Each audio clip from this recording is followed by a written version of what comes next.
For nearly 200 years now, Indians have sailed to distant shores in search of employment and trade. Many the forefathers of some of you settled where they worked. The conditions in the early days of migration were neither easy nor happy, but they worked hard and diligently. Some of them displayed their inherent entrepreneurship and established themselves in businesses.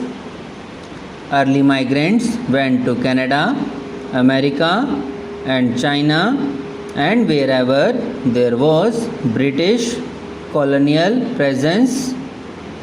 Over the years, the profile of migrants has changed. We still provide skilled labor to the Gulf states and to other areas in the Middle East, but now a more important segment comprises of professionals, teachers, scientists, computer engineers and programmers, doctors, managers, bankers, and even gurus who are being acclaimed in areas of top management and creative thought. Similarly, in trade and industry, many businessmen of Indian origin have developed entrepreneurial skills which their lost countries are finding valuable to their economies. We recognize and applaud these luminaries on their success. I am particularly happy that some of those who have distinguished themselves in this regard are in our midst today. In the last 50 years, Indians have developed certain competitive advantages, include a large technical and scientific manpower base, fairly well-developed infrastructure, a large network of banks, a well-established capital market, and a good educational system. India has always had a substantial private sector active in all areas of the economy. A vibrant part of Indian initiative is manifested in the small scale sector. This comprises thousands of small industrial units scattered around the country. The Indian corporate sector is large and diversified with a mix of ownership in public, private, and cooperative sectors and small, medium, and large sized enterprises. Our legal system is fair and just, and we have the advantage of being a part of the English speaking world. These factors make India a good destination. We are all aware of the recent crises which have affected the economies of Southeast Asia and Russia. Even Japan is facing difficulties. At the same time, we may note the fact that our country remained by and large unaffected by these economic disturbances. This speaks well of the resilience our economy has developed over the years. Despite being part of the globalization process, our fundamental remained strong and helped us to stay on course and prevented any major macroeconomic imbalances. More significantly, a sum of about 12 billion US dollars has come in each of the last fiscal years as direct remittance from Indians abroad. I need hardly emphasize how useful a role these resources have been playing in our economic development efforts. In the last 7 to 8 months since my government took office, we have taken several initiatives aimed at revitalizing economic growth, promoting strong infrastructure development, and bringing about an information technology revolution within the country.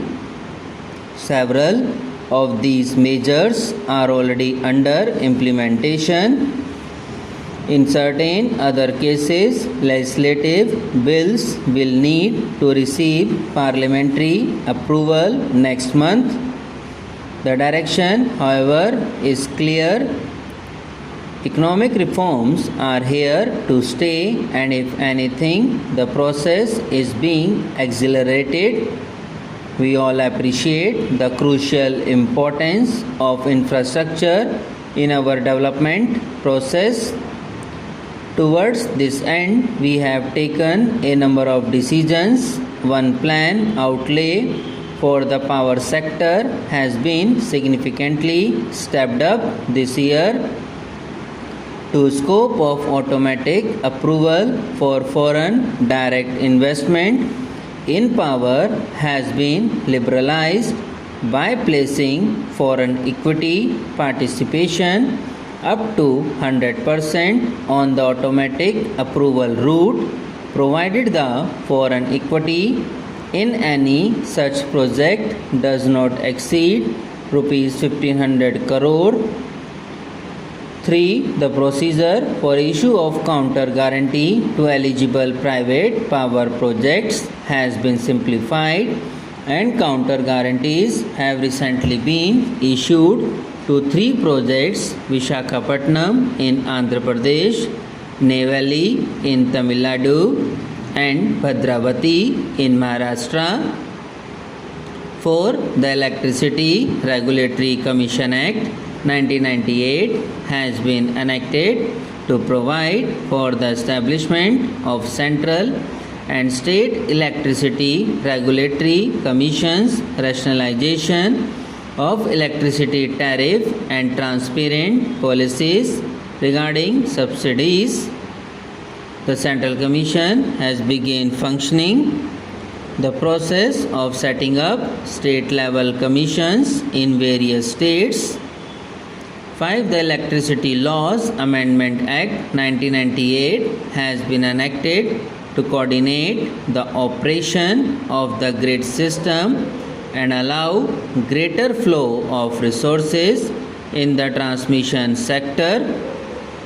6. In the petroleum and natural gas sector, government has decided to sign production sharing contracts with private parties for 18 exploration blocks covering an area of over 50,000 square kilometers. 7. Bids will be invited shortly under the new exploration licensing policy, for which the way has been paved with the introduction of a liberalized royalty regime. 8. The government will offer blocks to private and national oil companies for the exploration and exploitation of coal, which is in abundance in India.